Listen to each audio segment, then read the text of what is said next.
Michel Onfray, vous n'êtes pas allé voter, mais l'argument de dire cette fois ça ne sert à rien de voter n'est-il pas moins fort malgré tout aujourd'hui quand on voit ce qui se passe à l'Assemblée nationale? Aujourd'hui, on dit que le pouvoir s'est transposé à l'Assemblée nationale. C'est faux ?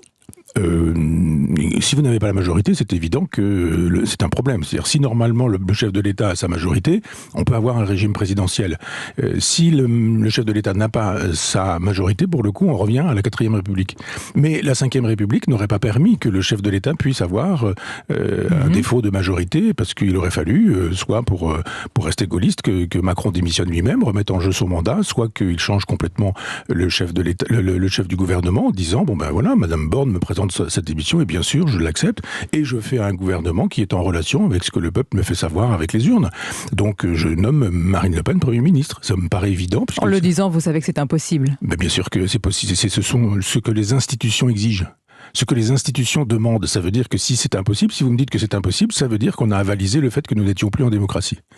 Si effectivement, parce qu'elle est avant Jean-Luc Mélenchon, Marine Le Pen. Donc, contrairement d'ailleurs à ce qui semble être dit dans les médias et par la NUPES elle-même, Jean-Luc Mélenchon, de fait, n'est pas le premier opposant aujourd'hui. Mais bien sûr, c'est-à-dire que il faut vraiment chercher pour savoir combien ont fait les socialistes, combien ont fait les communistes, combien ont fait les écologistes, combien ont fait les gens de la France insoumise, parce qu'évidemment, on préfère faire un grand bloc pour dire que Jean-Luc Mélenchon est devant Marine Le Pen. Non, il a 5 députés de moins que Marine Le Pen. Qui on préfère quand vous dites le les médias, tous les médias qui nous ont fait savoir. On a été complaisants vis-à-vis de Jean-Luc Mélenchon. Les médias qui nous disent que l'information n'est pas la moitié des gens qui ne vont pas voter. Or, c'est ça l'information. Et premier mensonge. Et deuxième mensonge, nous dire effectivement que la NUPES est en tête et que Jean-Luc Mélenchon est donc en tête. Non, Jean-Luc Mélenchon n'est pas en tête. C'est-à-dire, les premiers, ce sont les Macroniens, mais ça ne suffit pas. Ils n'ont pas la majorité.